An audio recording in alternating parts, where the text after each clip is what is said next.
Good evening, bitches. It is October. It is Sunday, October 27th. And this is One More Round Fights Live Chat. My name is Gaff. I'm the host of this here show. Every Sunday at 11 a.m. on the East Coast, 8 a.m. on the West, I bring you MMA, boxing news, headlines from around the world. I'm your new Stephen A. And I want you to refer to me as such. No, I'm just kidding. All right. Let's get into it. If you've seen me before, you probably seen me on one of these two channels below. That is the One Card, One More Round Fights, where I do the live chats every Sunday, or the Main Card Minute, where we do the watch-alongs on Saturdays. If you stuck around to watch us on UFC 308, you saw that we made you a little bread. Made a couple of our friends a little bread, too, which we'll feature later in the show. Oh yeah, so please hit the QR code below, scan it, and subscribe. You will subscribe to Luke if you hit the QR code here, and you will subscribe to me if you hit the QR code right there. Thank you very much. Please follow on socials. One More Round Fights on Instagram, YouTube, TikTok, blah, blah, blah, blah, blah, blah, blah, blah, blah. Please follow. That's where you find the picks. That's where if you saw the picks that we dropped, the official One More Round parlay, you would have caught it. You would have made yourself some money this weekend. I hope you did that. But please follow below at One More Round Fights, all one word.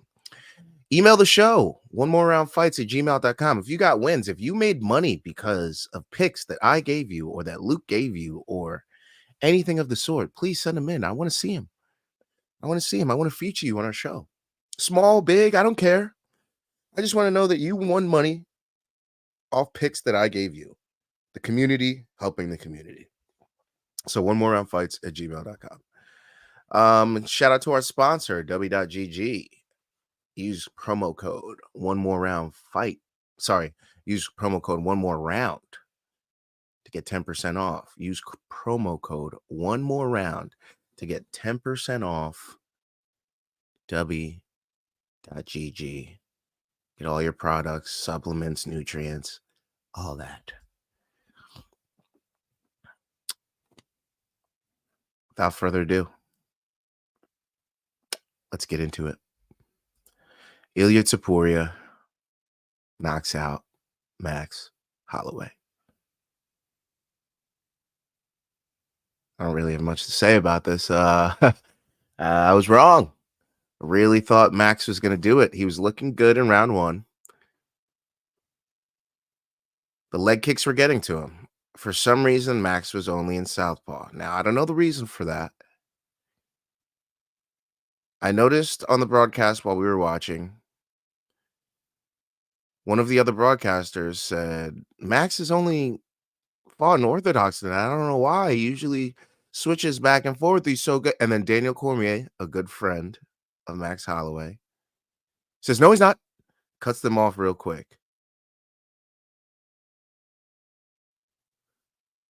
Trying to deflect the attention from him not stance switching. I wonder what that's about. I wonder if we're going to hear something about that later this week.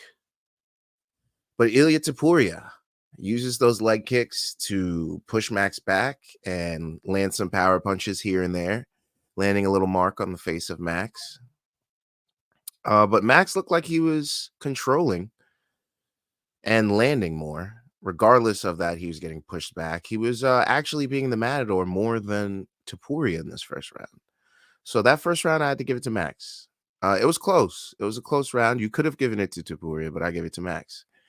Round two, starting to turn more towards the direction of Ilia. More power strikes getting landed and a little less volume getting landed by Max. Topuria starting to look good, but even so, I might have still gave that round to Max. Topuria did land a big takedown in round one. Big double leg, got Max over his head, slamming down, but Max got right back up to his feet. Wasn't able to land a takedown in round two. But round 3 comes. We're about 2 minutes in. And now Topuria is starting to land strikes. He lands a big strike here up against the fence, big straight. Big body shot, then another big straight. Drops Max. Max gets back up. He's looking okay. Topuria immediately pushes him back up against the fence. Lands a straight, then a big left hook. Puts Max down again. It's not looking good. Then he lands a barrage of strikes on the ground. Referee steps in. Ilia Topuria is still your UFC featherweight champion. And still. Topuria becomes the first person to knock out Max Holloway. Becomes only the second person to finish Max Holloway behind Dustin Poirier. First finish by TKO. First finish and only second fighter to finish him since Dustin Poirier at 143, UFC 143 in February of 2012. Yeah, it's been that long since Max has been finished. And he did it. He did it. Ilia Topuria is the real deal. He steps in the octagon afterwards, and Volk's there. Volk just pops in there. I'm confused because I'm like, doesn't Volk have a fight with Diego lined up for like February in Australia? And then Topuria says he deserves it. I think we should see this fight a second time. Topuria is lining up his second fight with Alexander Volkanovski without Alexander Volkanovski even receiving a win after a full year layoff. Their fight will take place a year since he last KO'd him. If it happens in February. So I scratch my head on that because Diego Lopes is a streaking fight win streak contender in the division. And instead of fighting him, you want to fight the guy you already knocked out that hasn't put a win together since.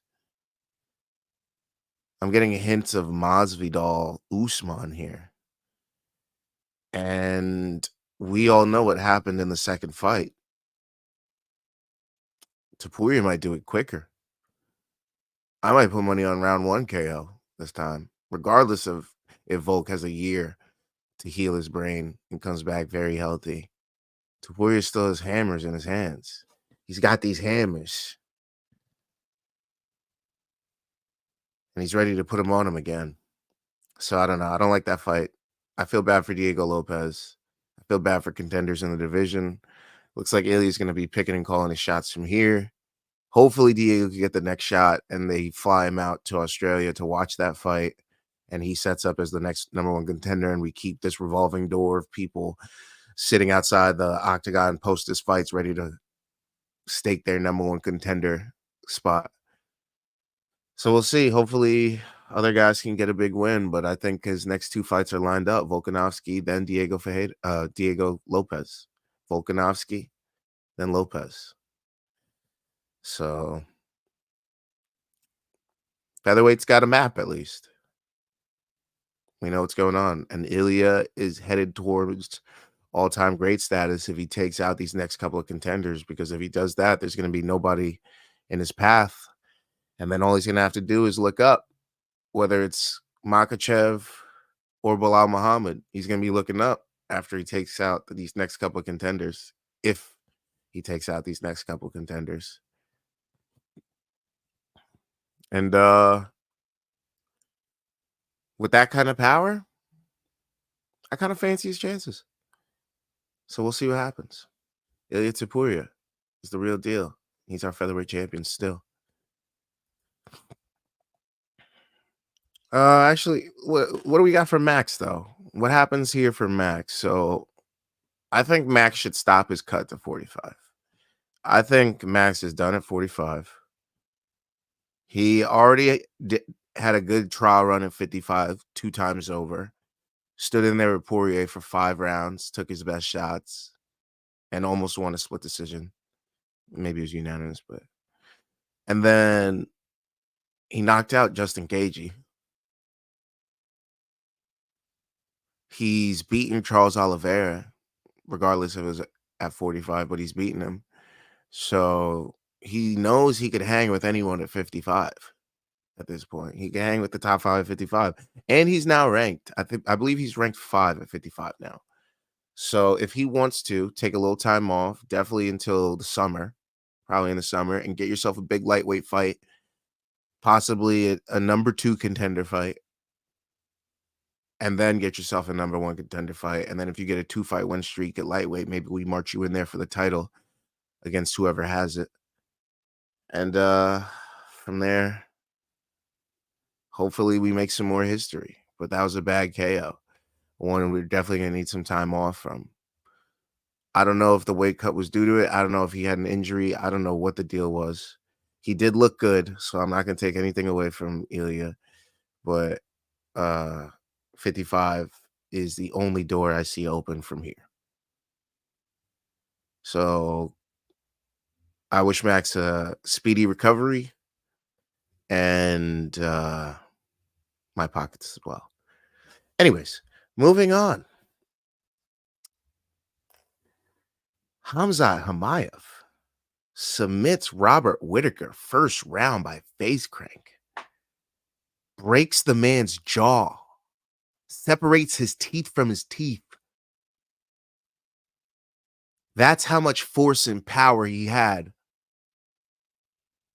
on his forearms against Robert Whittaker's chin. The photos afterwards, shown by Daniel Cormier. Go check him out yourself. I'm not going to show him. They're too gross to show. Wow. Wow. Khamzatchimaev is indeed, in fact, the real deal.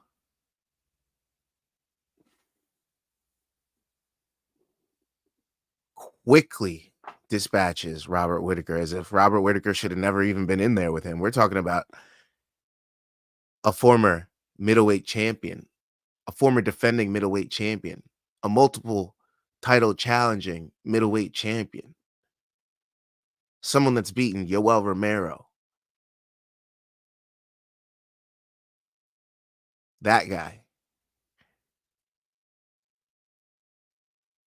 And Khamzatchimaev walked him down, took him down, rode his back for 4 minutes, applied the choke when he finally saw an opening, and broke the man's face. He broke the man's jaw. That's insane power. Don't let Chimaev get a hold of you in round 1, because you're going to the hospital. The doctors will be checking you out at the end of that.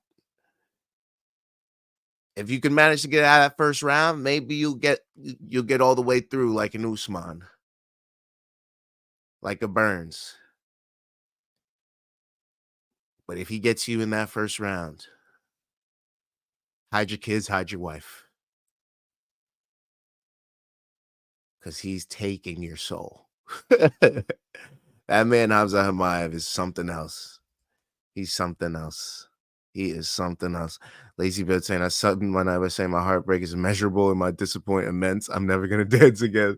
It was rough seeing 2 of our guys go down like that. Max Holloway and Robert Whittaker. It's rough. Superior takes a few touches before he figures it out and moves in for the kill. Yeah. Unfortunately. Khamzatchimaev will be fighting for a title next. There's no ifs, ands, or buts about that.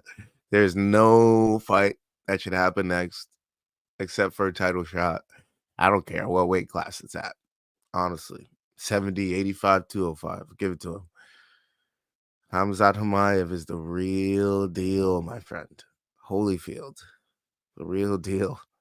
What a beast. I haven't seen a performance like that in a while. I haven't seen somebody come on the scene make a splash and back up their splash with performances like that since the great Conor McGregor. And honestly, he didn't even do it that well back then, because his Chad Mendez win he was getting his ass kicked in that until Chad gassed, and it was a short notice fight for Chad. So, a little mark on his resume. He had the Nate Diaz loss, but Chimaev has wowed us at every turn and has kept his undefeated record.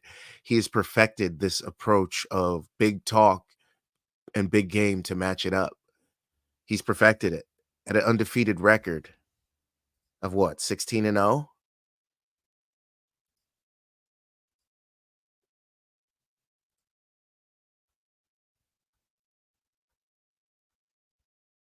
S 14-0? At an undefeated record of 14-0? 15 for the title, my friend. 15 for the title. 15 against dricusduplessis. 15 against... Who the hell's the 205 champion? Pereira. 15 against Bilal. I don't care. I don't care. But I want 25 minutes for 15-0 for Khamzatchimaev in his next fight against the title holder. And I don't really care who it is. Give him anybody.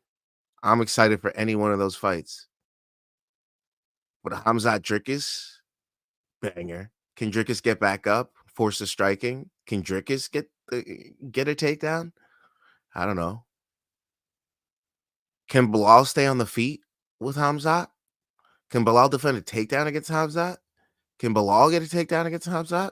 I don't know. Can Pereira knock him out before he gets taken down? Can Pereira keep it on the feet? Can Khamzat stay on the feet and hang with Pereira? I don't know. All three of these fights get me interested. I don't give a fuck. Give me one of them. I don't care. I don't care. I want it for Christmas. I want it for Easter. I want it for St. Patty's Day. I want it for Memorial Day. I want it for 4th of July. I don't care. Give it to me now. That's a fight I want. I don't care which one. Any one of those three. Khamzatchimaev needs to fight for a title next. That's it. There's nothing else to talk about. Title. Also, I loved his demeanor before this fight. They were calling him Khamzatchimaev. Love that.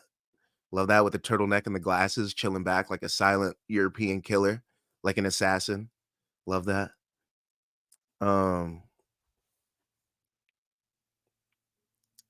If there's anything, if there's any fight that Khamzat should have next, it's Dricus. Then maybe come down to 170 against Shavkat or Bilal, whoever wins that fight. And then go up for Pereira. And then we have a super fight of super fights. The guy that was at 85 that went up to 205 that could possibly challenge for heavyweight. The guy that's at 85 that went down to take 70 that could possibly go for 205. We have them both at 205. Or we have him, if Pereira somehow gets the heavyweight belt, we have him up at heavyweight for all the belts. What? Now I'm getting ahead of myself. I know.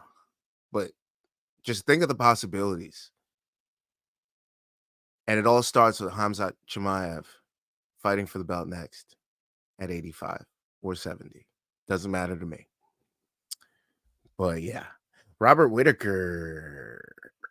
What do we do with you? You beat everyone. Well, you're going to take some time off, because breaking your jaw and taking punches to your face for a living don't really mix well. So you're probably going to be out for, let's say, 6 months. So maybe we see you in April, but you will not be fighting in Australia, my friend. Maybe we see you in April. Maybe we see you in the summertime. Maybe we see you at the end of next year.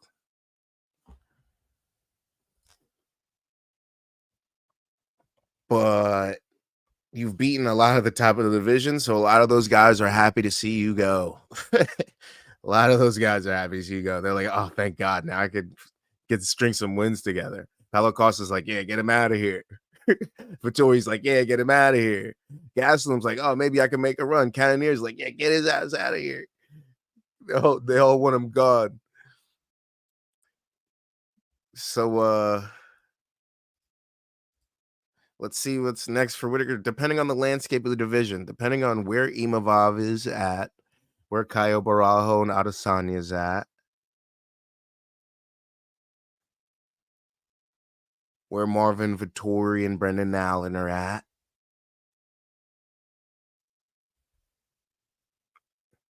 where Strickland's at. That's a fight we've yet to see. Where Romando Lidze is at the time. Maybe even where Anthony Fluffy Hernandez is at the time.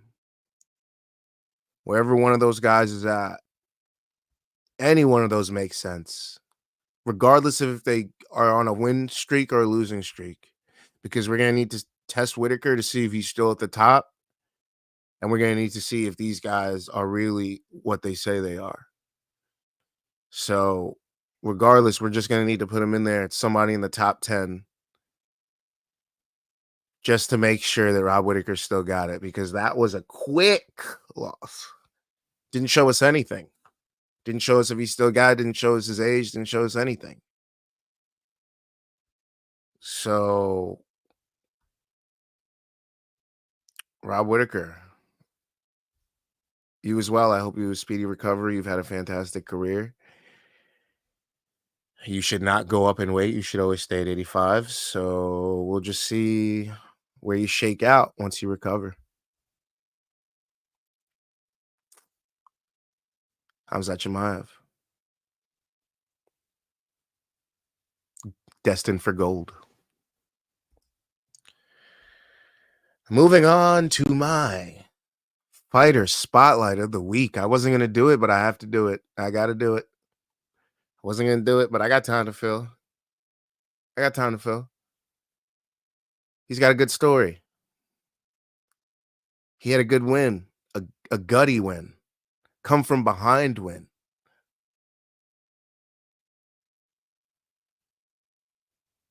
One of my favorite prospects at featherweight in MMA.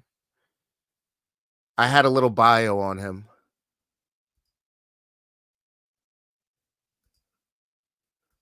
It's Lerone, the Miracle Murphy.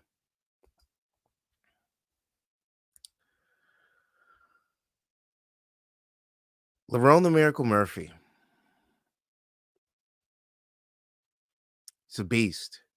Very large 145er. He has a similar background to Leon Rocky Edwards. I'll explain further in a little bit. But he does have tendencies to make decisions closer than they need to be. He's a smart and powerful striker with a love for exchanging. He loves to get in that pocket and throw, but he also likes to strike from a distance. He's great ground defense, doesn't get taken down a lot, but tends to get taken down at least one time in most of his fights. But he gets right back up. That's why, he doesn't get taken down. He seems to bounce back to his feet or work his way back up. He doesn't tend to stay on his back for the end of the round. So that's a good habit that he does have. He has a solid win over Edson Barbosa, another solid win over Dan Ige here. He's quietly built a nice resume for himself, honestly. And I could see him getting a top 5 fight soon. But this fight against Dan Ige, it was gutty. Dan Ige gets the knockdown. Round 1. He's piecing him up. Damn near gets a finish. Leronemurphy hangs on, grabs a leg, takes him down, gets on top, starts landing strikes. That's a good sign. Leronemurphy comes back out for round 2. Figures out his range, hangs out in the middle. lands his long strikes, tries to crash with elbows when he can, threatens with takedowns, gets one or two here and there, lands some strikes when he's on top. When they're back to on the feet, confuses Dan Ige. Now he's throwing kicks at Ige. Now he's throwing punches. Ige's getting pushed back. Round 2, definitely a Leronemurphy round. We're off to round 3. Now this round was fun. Leronemurphy landing strikes. Dan Ige landing strikes. Dan Ige gets the takedown. Leronemurphy reverses. Leronemurphy on top. Dan Ige on top. Leronemurphy reverses. Leronemurphy lands strikes on top. Dan Ige reverses. Dan Ige on top. They get back to their feet. Leronemurphy lands some strikes. Dan Ige lands some strikes. Dan Ige pushes him up against the fence in the clinch. Starts landing strikes in the last minute. Leronemurphy turns the position. Starts doing it back. Gets a takedown himself. Starts landing takedown strikes. They get back to their feet. They're landing strikes. Leronemurphy lands the more powerful strikes. Ige looks gassed. Leronemurphy put the exclamation mark on that round. Leronemurphy gets the decision. Leronemurphy stays undefeated. What a win. What a win over a very sharp, very good Dan Ige. Wow. 15-0-1. Lerone the Miracle Murphy trains at a Manchester top team in Manchester, England. 33 years old. He's a 5'9" featherweight. Like I said, 15-0-1. 7 KOs, 0 submissions, 1 draw. So if he's gonna finish you, he's gonna knock you out. He wants to put his hands on you. He's not looking for no sub. He wants to put his hands on you. If he's threatening a choke, it's to get a better position to put these hands on you. He wants to knock you out.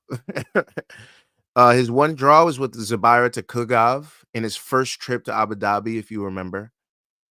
He was clearly winning that fight in rounds 1 and 2. He gassed a little bit. I don't know what that was due to. Could have been a weight cut thing. Could have been a travel thing. It was his first time there. He gave up that 3rd round. Zabira Tukhugov put it on him, trying to finish the fight, and the judges almost screwed him. He has been undefeated in Abu Dhabi since. Undefeated in Abu Dhabi since. Why do I say that? Because since that fight with Zabira Tukhugov, he knocked out Ricardo Ramos in Abu Dhabi in round 1. He decisioned Douglas Da Silva de Andrade. He knocked out with a knee Makwan Amirkhani. And now he has a decision win over Dan Ige. So, yeah, he's 3-0-1 in Abu Dhabi. Yeah, so I should mention his record there. But Leronemurphy, let's dive a little into his background. He was a soccer player. He's a footballer. He went on to do trials for Liverpool FC, but he got a knee injury. Which is crazy because he got a severe injury that he couldn't play soccer anymore, but he could still kick people in the head. Love that. But yeah, stopped his dreams. He was the nephew of a famous Manchester boxing trainer, the late Oliver Harrison. He trained the likes of Amir Khan, Rocky Fielding. And since Murphy did some training with him, obviously, because if you have boxing in your family, it's natural that you're going to train it at some point. You're going to at least take a liking to it at some point just because you see it so much around you. But he started MMA training when he was, when he walked into the All Powers gym. He had some boxing in his background. He was like, maybe I could do some of this other stuff. I want to use my physical abilities. I want to use my strengths. So, yeah, he walks into All Powers gym, and it's history from there. But about Leronemurphy, you may notice he has a scar on his face. On Saturday, May 25th of 2013, he was leaving a barbershop in Manchester, and he was shot by a gunman. hit by 3 bullets. He got hit in the face, the tongue, and the neck. And because of those injuries, he had to get a set of prosthetic teeth. So when you see him smile, it's kind of nice teeth he got. But yeah, he has a tiny shard of a bullet still in his tongue. It's permanently there. Yeah, it's permanently embedded from the incident. So that's why I said he has a similar background with Rocky Edwards. He has been a victim of gang violence in England. Rocky being stabbed and him being shot. But in his fight history, let's go take a look at his record.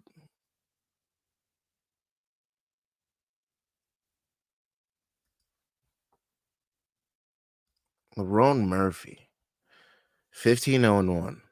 Since getting into the UFC and fighting, that was his first fight in the UFC as well, by the way, against Zabiratukugov. UFC 242, he drew with him. Then he gets the KO win with punches over Ricardo Ramos in Abu Dhabi. That was September 7th of 2019. Then less than a year later, sorry, that was July 16th of 2020, he knocked out Ricardo Ramos. That was less than a year later from his Zabiratukugov fight.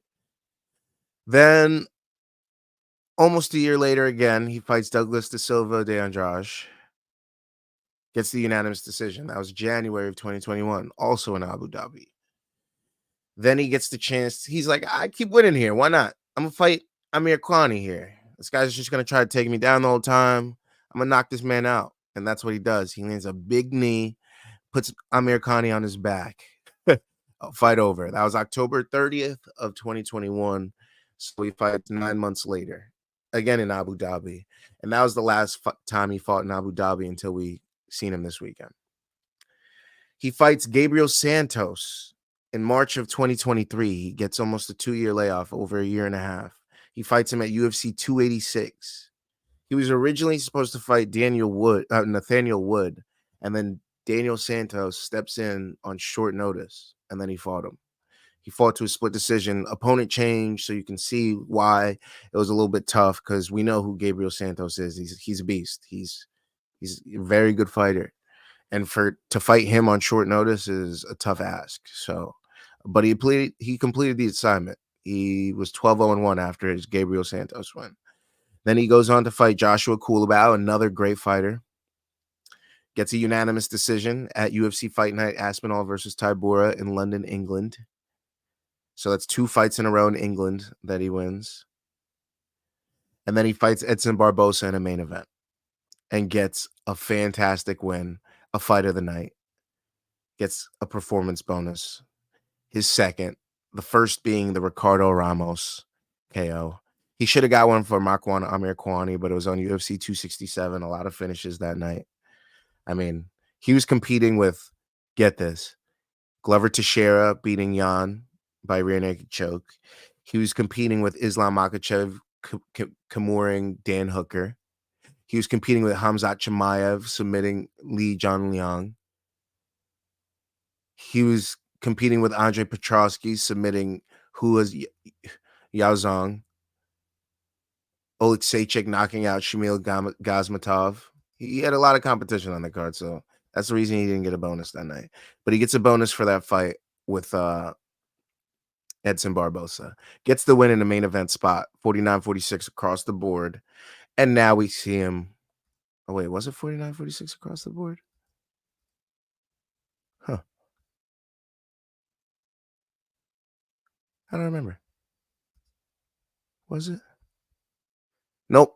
49-46 and 50-45. 50-45. So 2 50-45s and 49-46. So very dominant win. And then he gets this win over Danny Ige. Guts it out. Very tough opponent. We know how tough Danny Ige is. He just stood in there with Diegolopes on 2 hours notice. Yeah. So that tells Leronemurphy exactly where he's at, that he can hang with the top 5. So Leronemurphy, what kind of fight do we fancy for you next at 45? We got Giga Chikadze, fun striking battle. We got Calvin Kattar. We got Josh Emmett, Arnold Allen. Those are the 4 I see for you. If I had my way for you, I go Giga Chikadze because he's willing to fight outside the U.S. and in your neck of the woods, as will Arnold Allen. You guys could fight on the England card to see who's the best in England. That's a good fight. So I'd probably say those are your best 2 bets, Giga Chikadze or Arnold Allen. An Arnold Allen fight may crack you into the top 5 depending on where Max Holloway goes. If he leaves the division, everybody moves up. You know? It's a possibility. Anything can happen. Just saying. But yeah. Lerone the Miracle Murphy. Another little fun fact. Tristan Connolly was originally supposed to fight Makwan Amirkhani, and Murphy stepped in on short notice. So he had a little advantage against Amirkhani because Tristan Connolly definitely not the type of striker that Lerone Murphy is. So Amirkhani got the shaft that night, but hey. But yeah, Lerone Murphy, great fighter, 145, powerful striker, can hang with anyone, well-rounded, knows how to win a fight. And that's a good trait to have at 45 because there's going to be a lot of close ones there. But Lerone Murphy deserved this. So he got my UFC fighter spotlight of the week. Wow, I forgot to put that lower up. And I'm kind of annoyed that I did because whatever. It's okay. Anyways, I'll show that earlier. Let's go. Man Carmen in the house. What's good, Luke? What's good? Let's move on. It's 11:46 already. Wow. Rest of UFC 308. Let me get some water in me.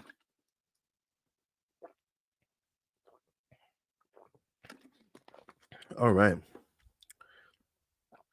Let's go over this card real quick, huh? We got a title eliminator, basically. Magomed Ankalaev defeated Alexander Rakic, 29-28 across the board. Yeah. Will he fight for the title next? I don't know. Or will they do some fuckery and have pay to fight somebody else? We don't know. We don't know. We can only wait and see. Magomedov. What a KO. The double spinning back fist. The Shara fist. What? The bullet fist? What? I'm surprised Valentina hasn't thought of that with all the back fists she's thrown. That's crazy. I can't believe he landed that. I said it was knockout of the year. Obviously, Max over Gaethje is going to win that. But, like, for style points, for a non-title fight, if we had 2 categories, that one's definitely winning. I'm Petrosian took the big L right at the end of round 2. Starbutin. Big spinning left back fist. Sorry, spinning right back fist. Blocked by Petrosian. Off the spinning right back fist. Comes back with a spinning left back fist. Takes him right out. Spins him with it, even. Almost turned him like a top. It was crazy. What a win. Best fight of the card because of that KO, in my opinion. Then light heavyweight, the fight, the featured prelim. Ibo Aslan defeated Rafael Sarkaria by TKO, round 1, 51 seconds in. It was very quick, got him up against the fence, just landed a barrage of punches, and it was over. At welterweight, geoffneal defeated Rafaeldosanjos by knee injury. Geoffneal was going to knock him out anyway, but looked like Dos Anjos stepped wrong or something, hurt his knee, and then geoffneal landed a 1-2, put him down, and then the ref stepped in. That was 1 minute and 30 seconds of round 1. Tough loss for RDA. He's 40 years old now. Probably retires from here. I don't see him coming back and doing anything significant. He shouldn't take the damage anymore. At catch weight of 160, Mateusz Rebecki is a big dog, beats Oralby. Not even try to say his first name. By split decision, 28-29, 29-28, 28-29. I mean, yeah, 29-28. Magomedov defeats Bruno Ferreira by arm triangle choke, round 3. Didn't see that one coming. I had Bruno Ferreira. Upsetting. Canadian Nzechukwu defeats Chris Barnett by another knee injury. Second one of the card. I thought there would be a third, but maybe it was a third. Maybe Max was that third. Who knows?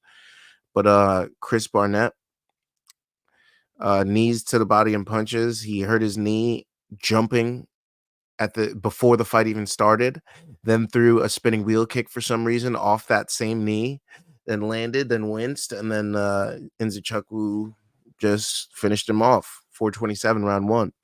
And then we had 3 straight unanimous decisions. It was Faridbasharat defeating Victor Hugo, Ismail Nordiev defeating Bruno Silva, and Renat Fakhretdinov stealing a win off Carlos Leal.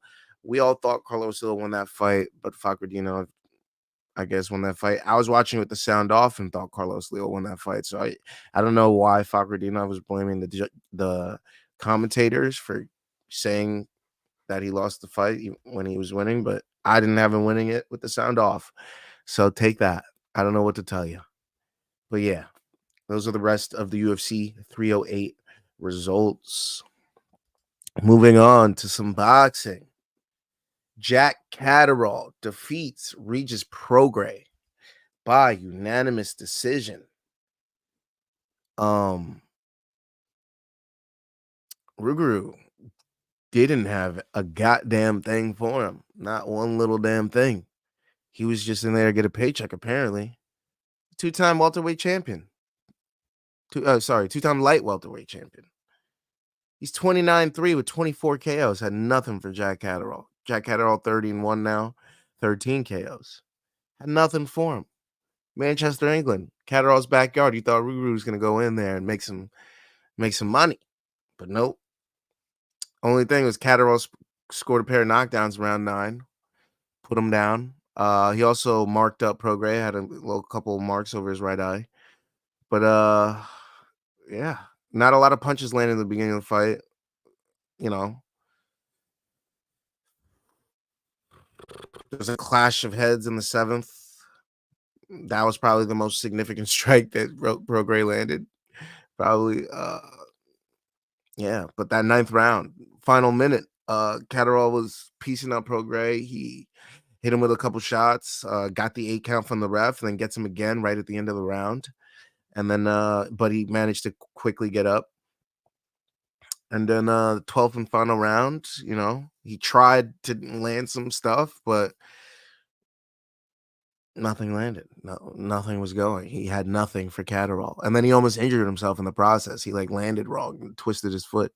So I think the scorecards were 117, 108, 116, 109, and 116, 109. Jack Catterall gets the unanimous decision. He's well on his way to title hopes. I don't know what fight they set up for him next, but he should be fighting for a title soon because he just handily beat an international champion.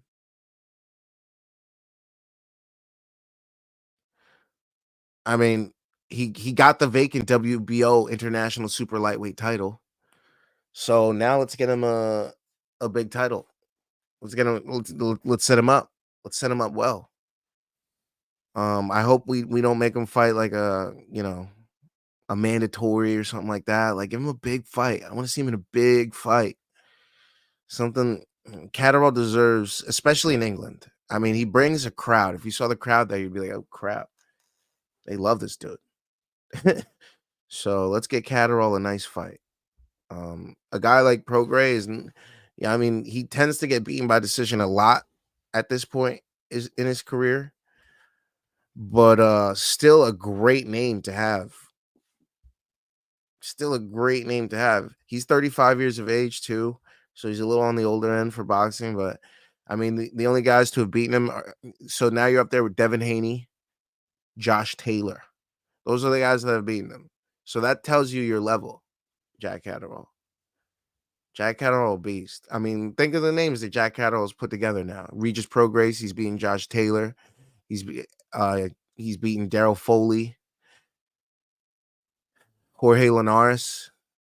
So he's got a couple good names now. He's avenged the loss to Josh Taylor too. So if he could finally break through, sky's the limit for this guy. There's a lot of fun matchups in those lower weight classes. So getting Rugu under your belt like that, and it sets up a Rugu rematch if you want to do that in the future. That could be a money fight if Rugu goes out there and gets a couple good wins as well. So we'll see what happens. Other news in boxing. We just got to look out for a couple cards. Nothing crazy happened this weekend. We just got to look out for a couple cards coming up.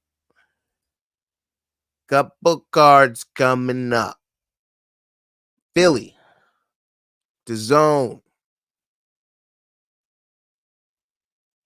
Bouts, Jaron Boots Ennis, Karan Shukajian, IBF welterweight title, November 9th. Be there. You got 2 weeks. 2 weeks. Be there. And then November 15th, the week after, Arlington, Texans on Netflix. Try to say that 5 times fast. Arlington, Texas on Netflix. Oh, yeah, that's tough. Fuck you. But anyways, November 15th, Arlington, Texas on Netflix. Mike Tyson versus Jake Paul. 8 rounds, heavyweight bout. Coming up. Look out. And now for our favorite segment of the week. Oh, yeah. Oh, yeah. We did it again. This week's wins. I'm like fucking alfalfa today. What's up with this? This week's wins, y'all. This week's wins. Let's start off slow. You know, I start off the card. I had him in a couple parlays, but started off the card. I was like, let me do something light. Renat Fakhretdinov. Throw a little 50 piece here, 75 piece there. Bring a little money home, so we get a little funds for later in the card, right? Not too bad. Not too shabby. Some light. We start off well. So I'm like, all right, Nordiev, I have a good feeling about you too. You're young. Bruno Silva got nothing really for you. You gonna get a win? Yes, he does. Do another little 75 piece, another little 50 piece out there to bring the money back. Yeah, looking good. We're up pretty nice on the day. We're up more than a unit. So we're feeling nice, but we proceed to lose handily on the next few fights. We lose on Basharat to get a finish. We took the under in that fight. We lost on Nzechukwu Barnett to go to decision. Yeah, but we had Nzechukwu in some parlays. We lost on Bruno Ferreira money line. We thought he was going to win that fight. We thought he was going to knock him out. Not the case. We lost on Orobai money line. He lost to Rebeski. We lost on Geoffneal decision. He was supposed to, decision Dosanjos, but he ends up getting the knee injury. So 2 knee injuries kind of screwed us. And then we lost on Ibo Aslan Sakaria to go to decision. It ended in the quickest fashion. So we were hurting for a little bit. We were hurting. All our winnings gone. We bought back in. We're like, fuck. We need some shit to go right now. All we got left open are parlays. So I'm like, Shara, I need some bread, bro. I need some capital. I need you to bring it home for your boy. And Shara said, I got you, bro. Thank you, Shara. So I put a 300 piece on Shara to bring back 150. Thank you, Shara. Thank you. I appreciate you. Got me a little capital, got me going forward for the night. I was like, all right, I'm going to put this on Max. I'm going to put this on a couple other guys, the guys I trust in the card. I wasn't really trusting in I forgot to take my Leronemurphy money lines. Well, we went on Leronemurphy money line. We had Ankalaev in the parlays. We had Chimaev in the parlays. We had the Holloway in the parlays, but the parlays with Holloway and Whittaker were already dead because of Whittaker. So that's how that goes. But Shara, bringing us some money. Then I headed over to DraftKings. Let's just talk DraftKings real quick because DraftKings did me good. DraftKings did me good. DraftKings did me good. If you followed the official one more round parlay, you would have put this in. And you would have made some fucking money, baby. You're welcome. You're welcome. Take a look again. Plus 384, 5 picks. Renat Fakhretdinov, Sharamagomedov, leronemurphy, Khamzatchimaev, Kennedy, and Zachekwu. $100 to make 484.48, almost 500. You're welcome. My other parlay. Renat Fakhretdinov, and Zachekwu, Shara, Leronemurphy, and Magomed Ankalaev. Nice little plus 327. I wish I threw another 50 on that. But hey, we take what we can get here. You're welcome. Cash it, baby. Had a third little parlay just because I forgot to put in my other official parlays. So I just want to get back in for a little.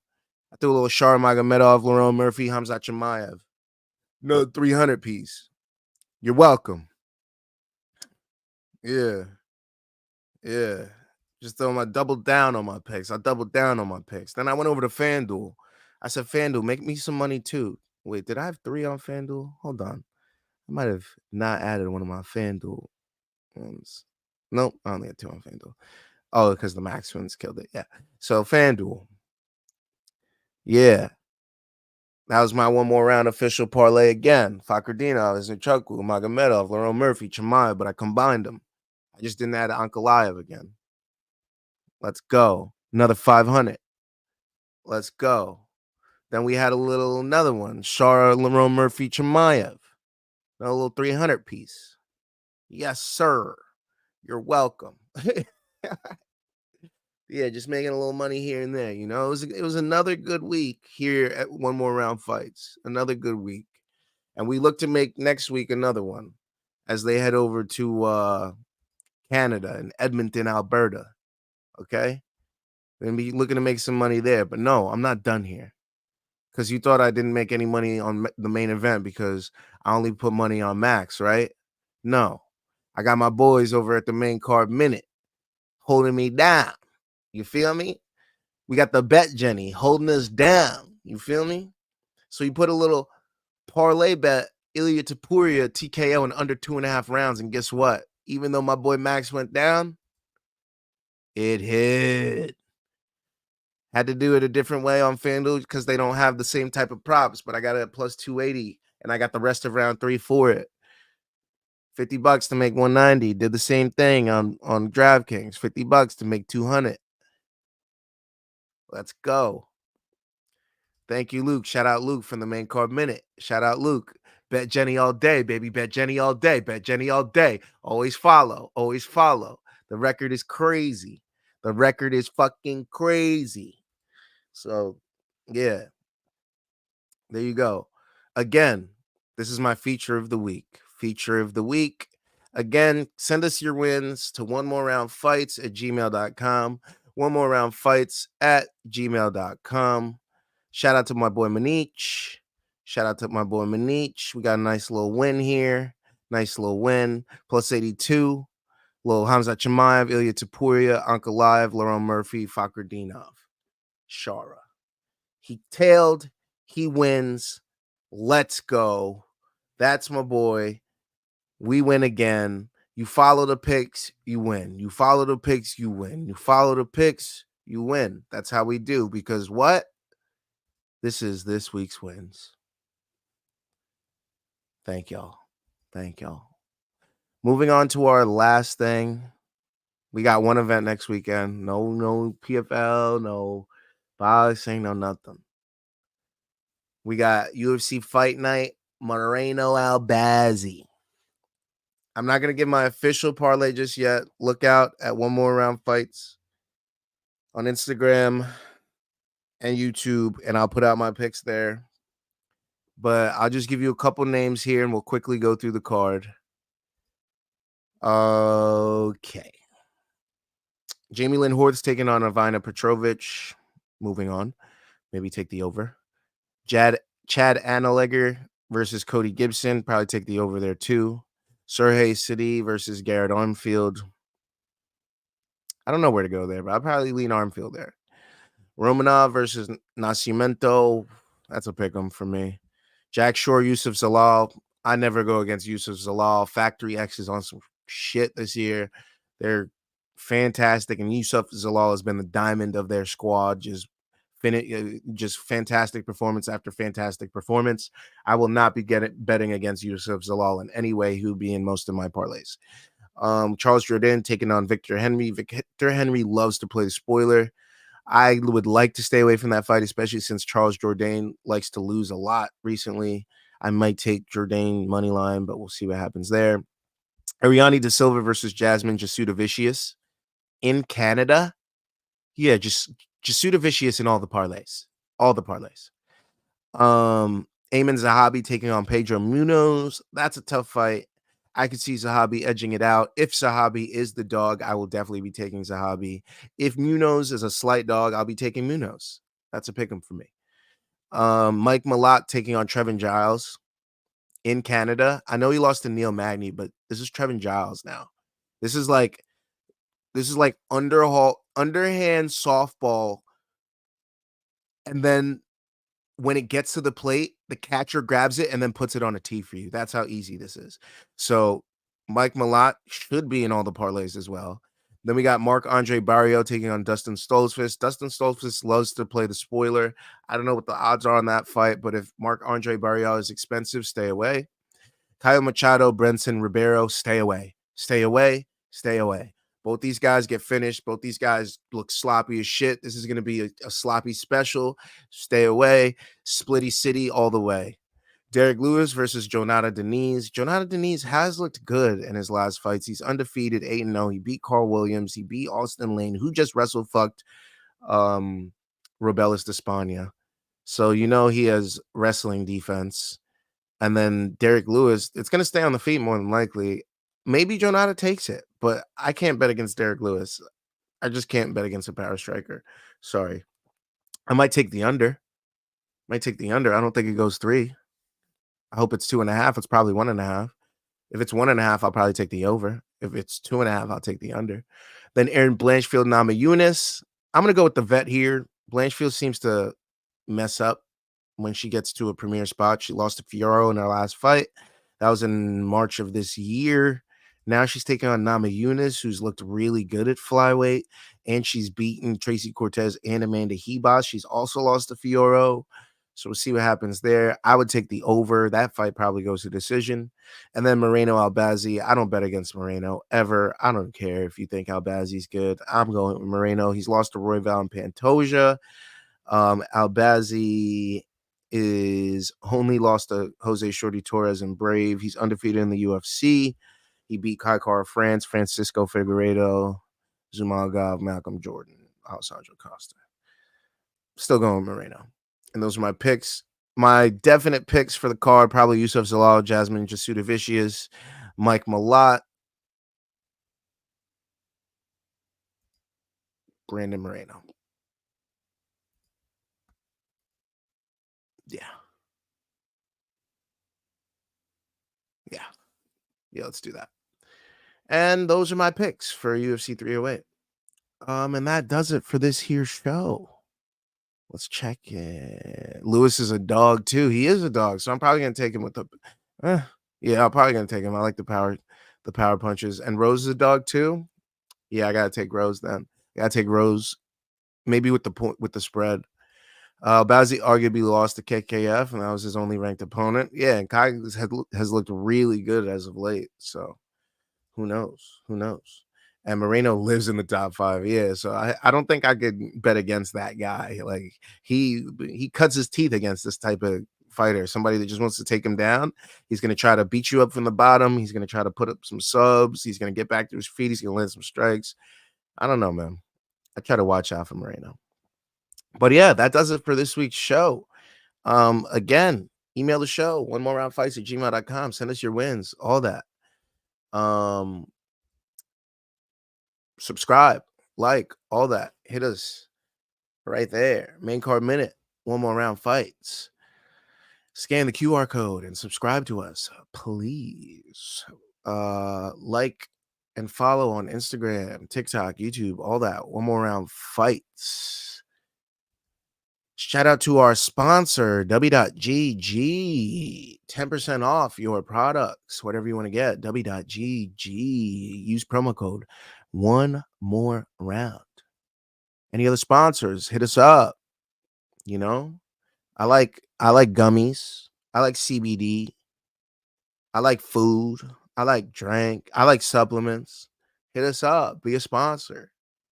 Be a sponsor. You already know. You know the email. You know the handles. I'm easy to get to. I'm easy to talk to. I respond to the comments. So it ain't me, sponsors. It's on you. It's on you. And again, I'm the host of this here show. My name is Gaff. Every Sunday, 11 a.m. in the East, 8 a.m. in the West, I will be giving you MMA news, all that. You already know. Thanks for the stream. Appreciate it. Appreciate it. I got you.